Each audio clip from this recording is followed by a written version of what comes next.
मैं फलाना भाई हूँ, फलाना माई हूँ, फलाना सेठ हूँ, फलाना दुखी हूँ, सुखी हूँ, ये सब कल्पना के वस्त्रों को उतार कर फेंक दो।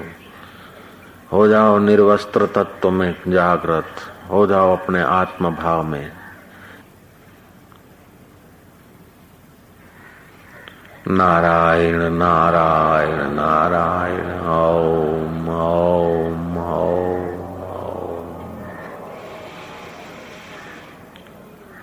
आनंद आनंद, शांति शांति, सुख ही सुख, ईश्वर ही ईश्वर।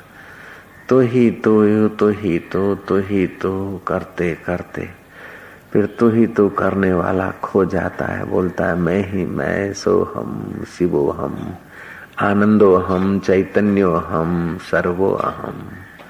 फिर मैं किसी का भला करता हूँ ऐसा करता भाव भी नहीं रहता। मैं किसी की सेवा करता हूँ नहीं, जिसकी कर रहा है उसी में मैं हूँ।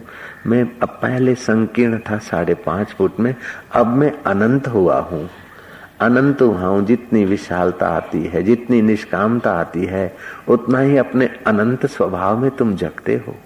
जितनी संकीर्णता आती है उतना ही दुखदायी परिस्थितियां, अज्ञानदायी परिस्थितियां हम लोग बनाकर परेशान होते हैं।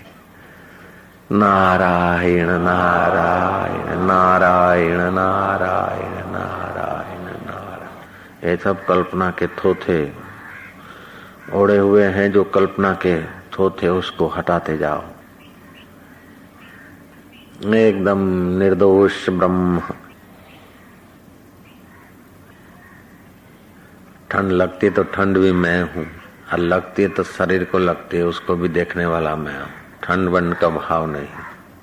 हजारों शरीरों में ठुठर रहा हूँ तो एक शरीर में और ज्यादा ठुठर गए तो क्या फर्क पड़ता है।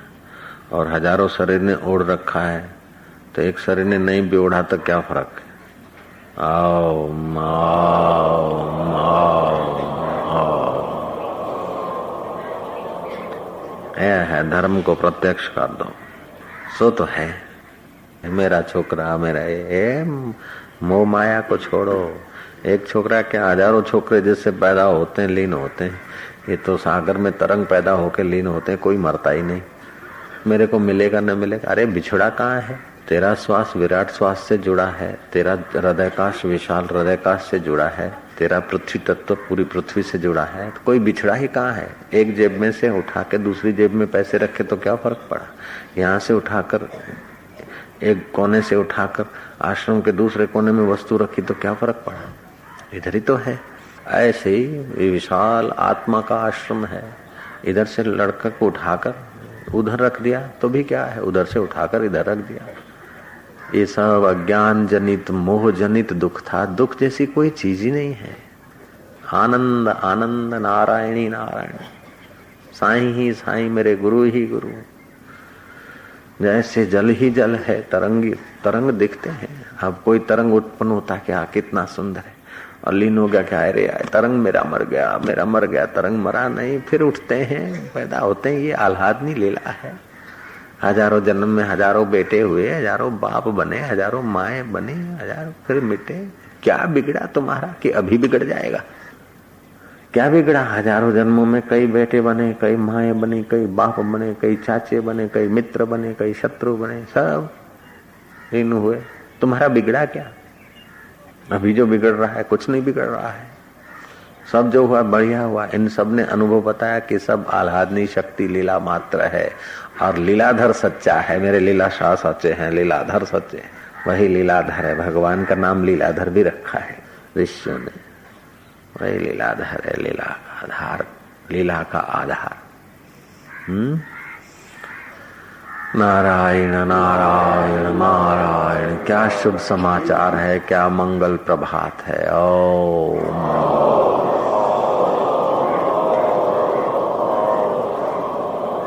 बाहर भीतर एक को जानो, ये गुरु ज्ञान बतायो। दुख चिंता भय परेशानियां तब होती है जब वो अलग मैं अलग। ये खाऊं तो सुखी रहूं, ये पाऊं तो सुखी रहूं, यहाँ जाऊं तो सुखी रहूं। हो तरंग बोलती है वहां बनूं और वहां भागूं, किनारे जाऊं तो सुखी हूं। तो टकराती है, फिर रोती है, फिर बोलती है बनूं और किनारे जाऊं तो सुखी रहूं। अरे तो अभी जहां है वहीं पूर्ण है बेटी। ऐसे ही जीव बोलता है यहाँ जाऊं वहां जाऊं, जहां तू खड़ा है दुनिया के किसी छेड़े में जा, अंत में तो तुझे ज्ञान राशि में ही आना पड़ेगा, ज्ञान की उदधि में ही गोता मारना पड़ेगा, प्रेम के प्रकाश में ही जीना पड़ेगा। बड़ी सुविधाओं से तुम बलवान नहीं होते हो और असुविधाओं से तुम क्षीण नहीं होते हो। असुविधा रूपी फल से भी तुम ये निकालो कि आखिर ये तरंगे हैं, और सुविधा से ये निकालो कि तुम जितने जितने अनजाने में ही आत्मरामी होते हो उतना उतना तुम्हें चैन आराम का एहसास होता है। जब जब दुख हो, परेशानी हो, भय हो, समझ लेना कि अज्ञान की उपज है, कहीं न कहीं नासमझी है, उसको पकड़ा है इसलिए दुख होता है।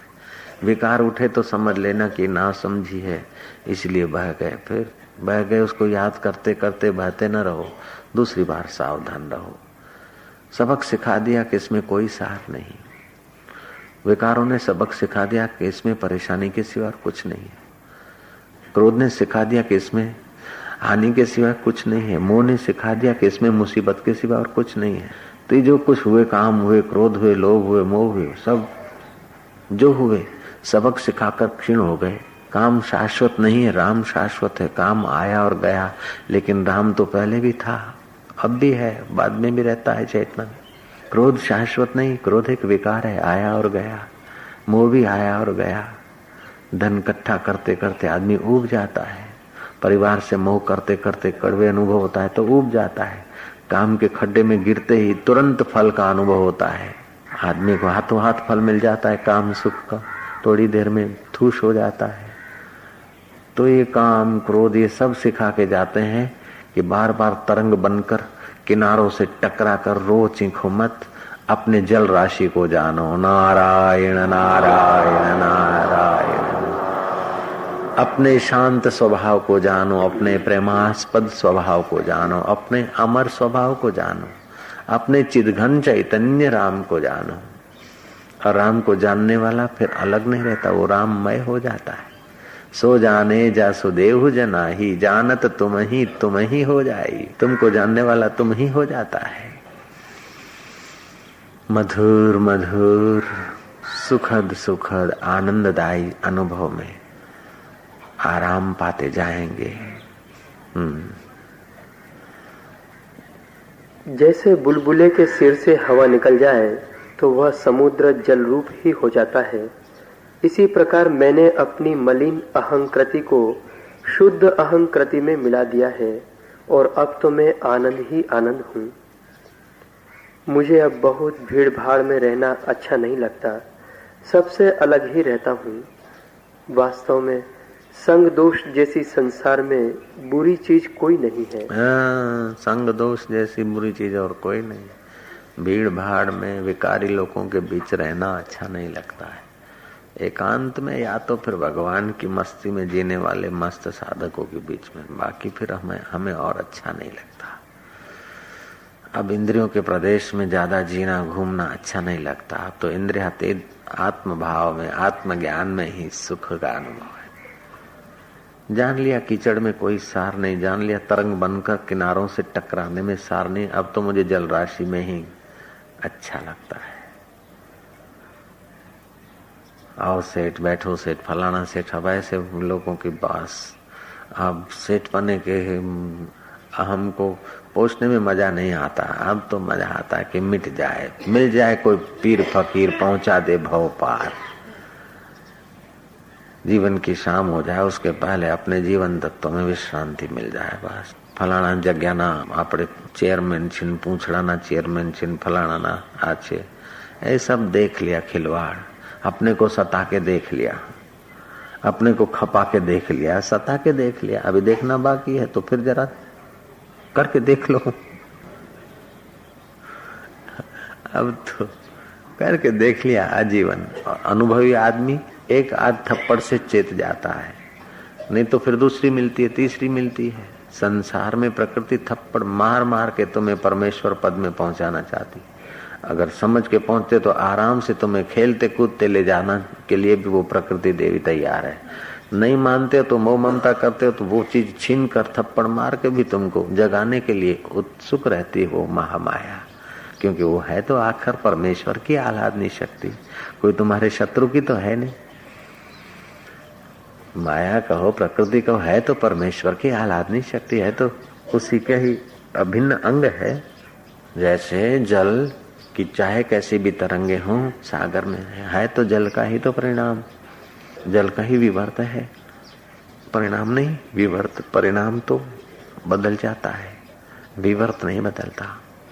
जैसे दही दूध का परिणाम है, ऐसे ही भगवान का परिणाम जगत नहीं है, भगवान का विवर्त है जगत।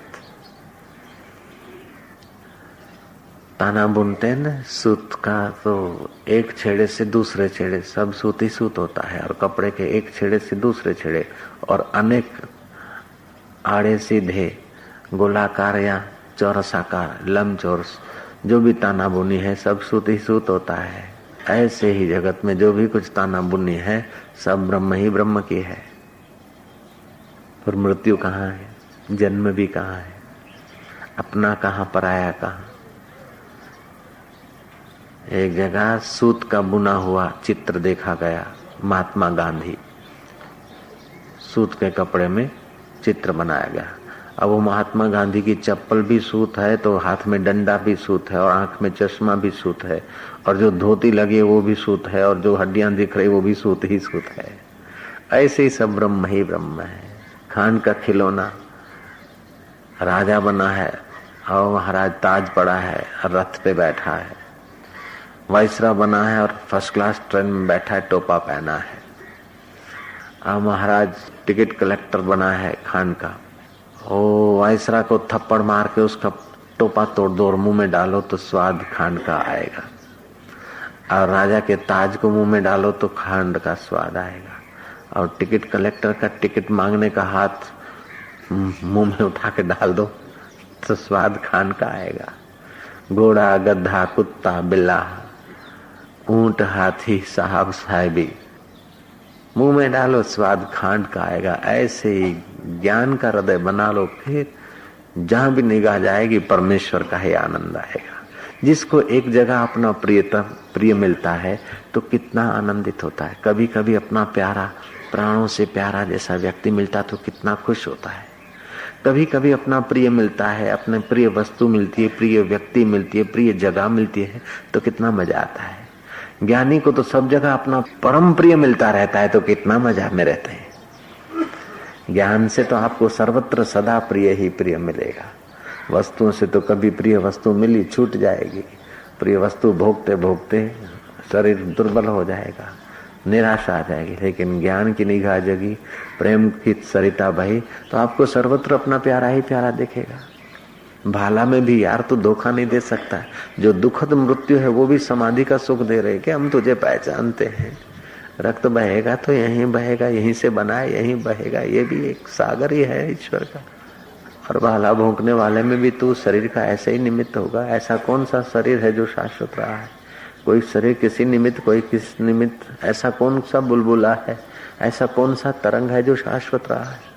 ऐसे ये शरीर रूपी तरंगे उस चैतन्य के महासागर में खेलती है, कूदती है, नाचती है, गुनगुनाती है। इसने उसको मारा, उसने उसको पकड़ा, उसने इससे ये करा वो करा, ये सब खिलवाड़ मात्र है। माया मात्रम इदम द्वैतम, ओम आनंद आनंद आनंद। अब तो हमें एकांत में अच्छा लगता है, एक में ही हमारे विचारों का अंत, वही हमारा एकांत है। एक में ही सारे विचारों का अंत, वही हमारा मधुर एकांत है।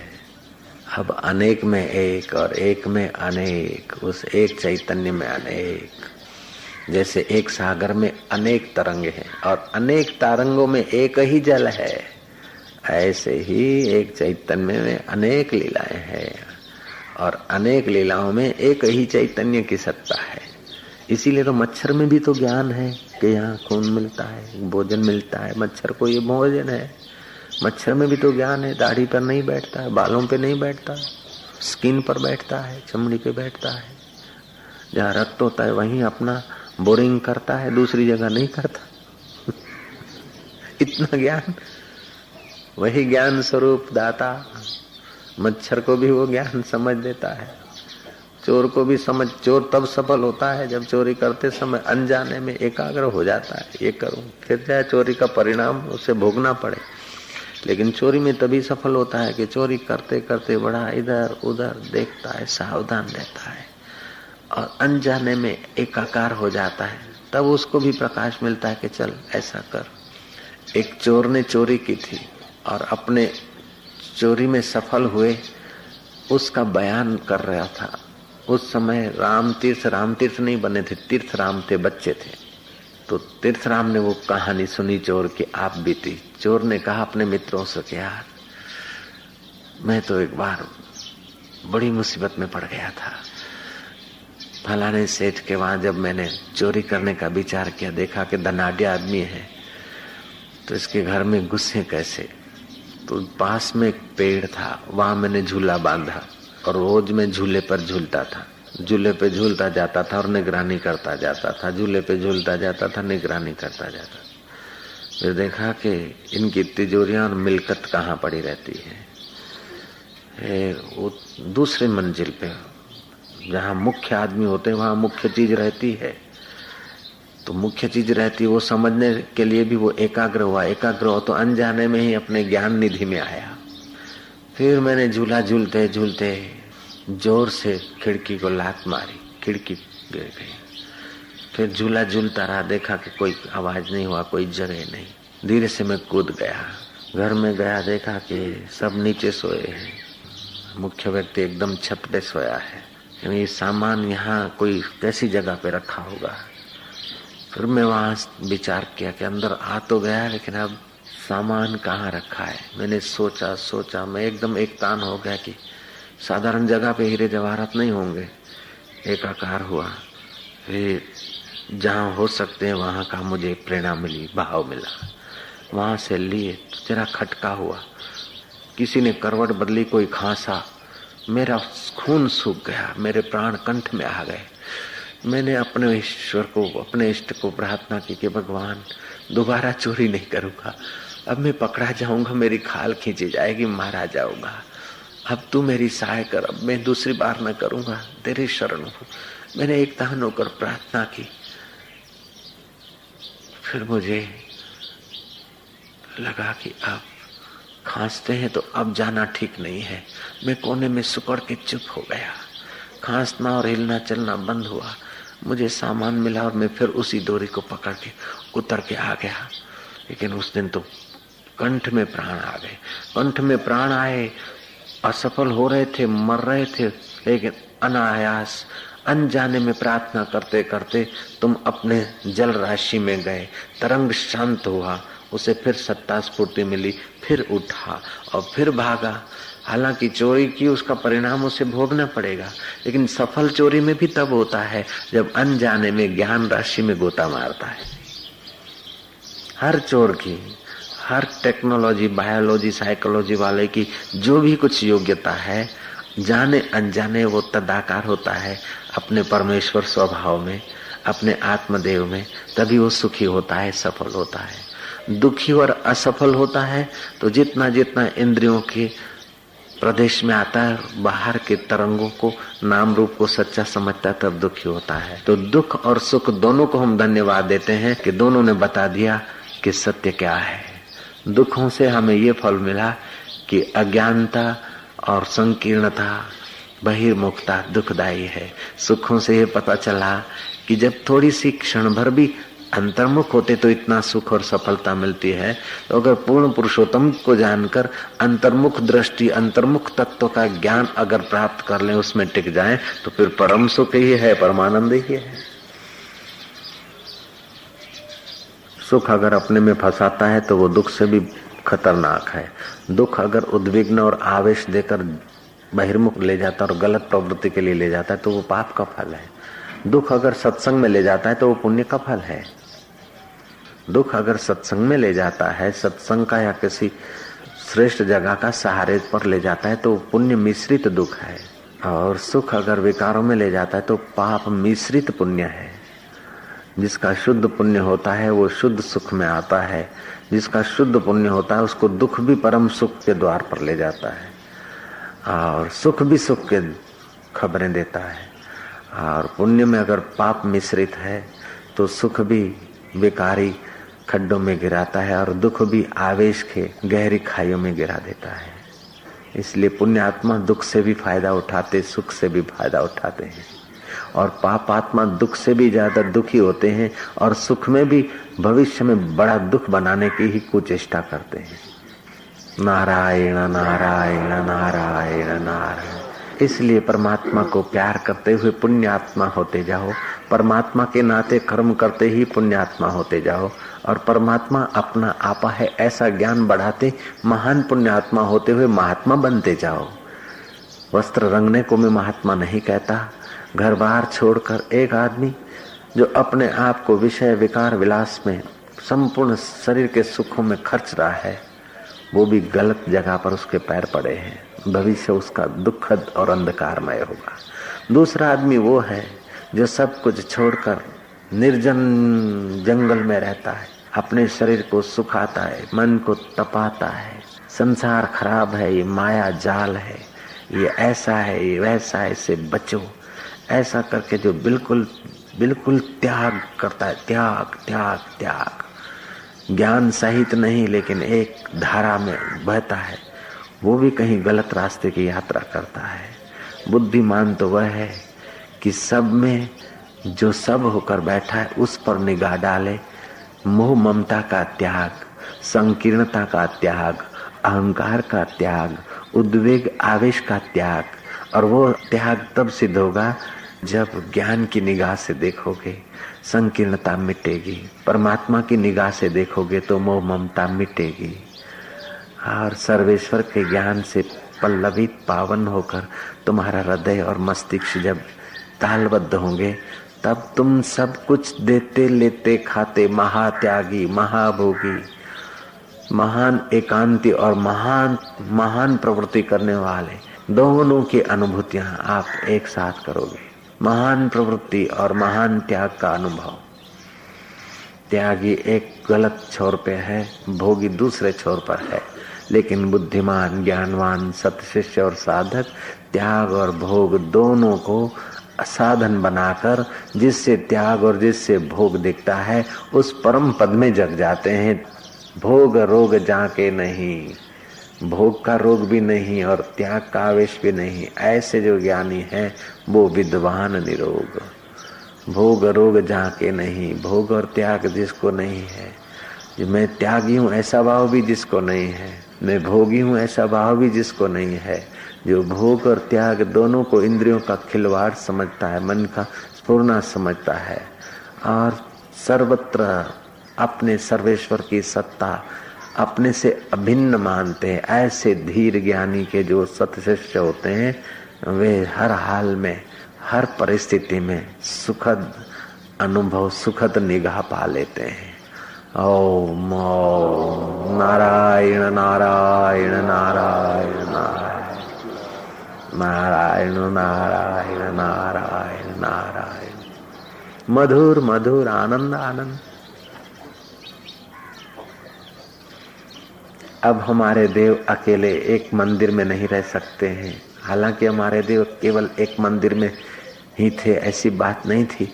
हमारी बुद्धि छोटी थी तो हमने हमारे देव को एक मंदिर में रखा था। अब तो हमारे देव अनंत ब्रह्मांडों में है, ऐसी हमारी मति हो रही है।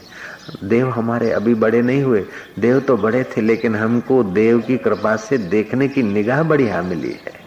अगर सर्वत्र अपने देव को नहीं देख सकते हो तो कम से कम एक ऐसे पुरुष में अपने देव को देखो जिसको तुम निर्दोष प्यार कर सकते हो।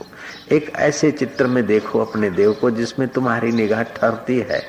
फिर धीरे धीरे दूसरे व्यक्ति में भी अपने उसी देव को देखो, फिर तीसरे में देखो, चौथे में देखो। ऐसे करते करते बुद्धि को विशाल करो तो तुम्हारी मर्जी, और तत्व ज्ञान सुनकर और उसी देव के प्यारों को मिलकर उनके वचनों को पाकर एकदम दृष्टि को खोल दो तो तुम्हारी मर्जी। लेकिन आना तो यहीं पड़ेगा अखंड अनुभव में, वही विश्रांति है और वही अपना जीवन का लक्ष्य होना चाहिए।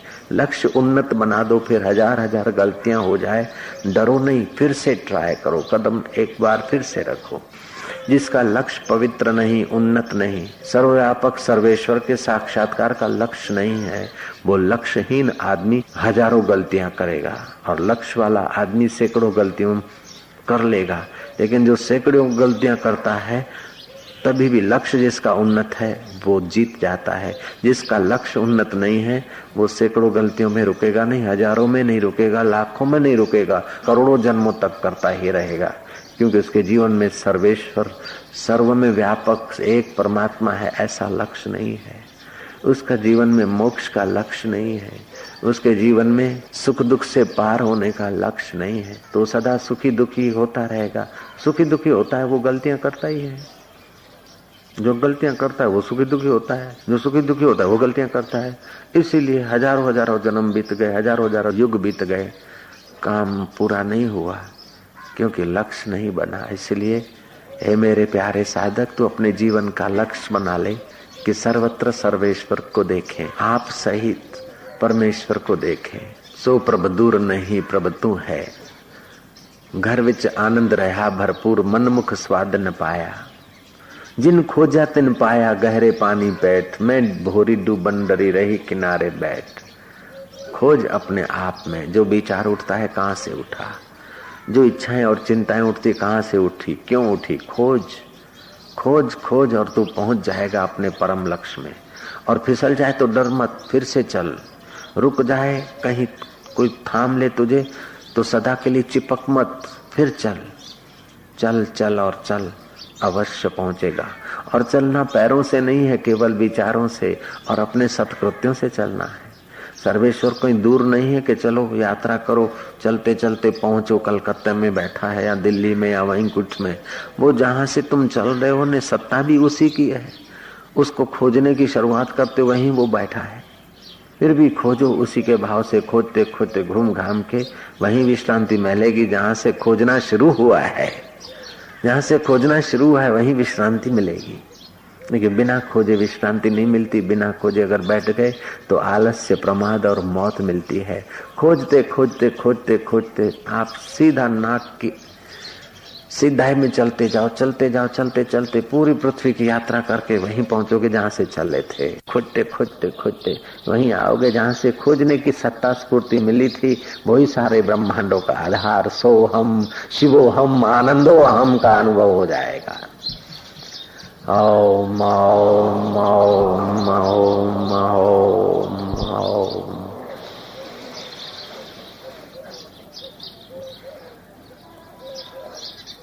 मधुर मधुर आनंद ही आनंद, शांति ही शांति। तू ही तू अथवा तो मैं ही मैं, वो गैर नहीं, सब तू ही तू अथवा सब मैं ही मैं। तुम अनंत से जुड़े हो, वास्तव में तुम अनंत हो। अनंत श्वास राशि से तुम्हारा श्वास जुड़ा है। अनंत आकाश से तुम्हारा हृदय आकाश और शरीर का आकाश जुड़ा है। अनंत जल राशि से तुम्हारा शरीर जुड़ा है। अनंत तेज राशि से जुड़ा है। अनंत पृथ्वी से जुड़ा है। ये पंच भौतिक भी अनंत महाभूतों से जुड़ा है। तो तुम्हारा इन पंच भौतिक को चलाने वाला चिदाकाश तो अपने ब्रह्मानंद स्वरूप, तुम्हारा आत्मा तो अपने परमात्मा से सदैव जुड़ा है। जैसे घड़े का आकाश महाकाश से जुड़ा है, ऐसे ही तुम्हारा आत्मा परमात्मा से जुड़ा है। ये कहना भी छोटी बात लगता है। हकीकत में तुम्हारा आत्मा ही परमात्मा है। जुड़ा बुड़ा भी थोड़ी नीचे अवस्था में आकर बोलना पड़ता है। ओम ओम ओम ओम। अपने सर्वेश्वर स्वभाव को याद करो और जग जाओ। अभी मुक्ति का अनुभव। अपने परमेश्वर स्वभाव को स्मरण करो। युद्ध के मैदान में अर्जुन ने स्मरण कर लिया श्री कृष्ण के प्रसाद से, और अर्जुन कहता है नष्टो मोह स्मृति लब्ध्वा। तो सागर के तट पर तुम भी सुन लो आशाराम से और नष्टो मोह स्मृति लब्ध्वा कर लो। क्यों कंजूसी करते हो, क्यों देर करना, ये तो जेट युग है। ओम बहुत हो गया संसार की वाहवाही के पीछे भागना, बहुत हो गया विकारों के पीछे भागना, बहुत हो गया मेरे तेरे की पुण्य पाप की खिचड़ी पका पका कर हाथ जलाना और मुंह सकोना। अब तो आत्मामृत पियो। नालियों में कूद कूद के देख लिया और कपड़े धो धो के भी देख लिया, कपड़े पहन पहन के भी देख लिया। कल्पनाओं के कपड़े पहने, कल्पनाओं के कपड़े सवारे। अच्छी कल्पना की, कब अच्छी से भी अच्छी की, फिर बुरी कल्पना को हटाने के लिए दूसरी कल्पना की। सारी कल्पनाएं तुम्हारे मनोगढ़ित हैं। इन कल्पनाओं से पार वेदांत के अमृत को जीवन में उतारो। हालांकि वेदांत की कल्पना भी शुरू में तो कल्पना ही दिखती है, वेदांत की बातें भी नासमझी से कल्पना दिखती है। जब गहराई में जाओगे तो सारी कल्पनाओं के आधार में वो तुम्हें ठहराने का सामर्थ्य रखता है। ऐसा वेदांत अमृत देता है। ओम ओम ओम ओम।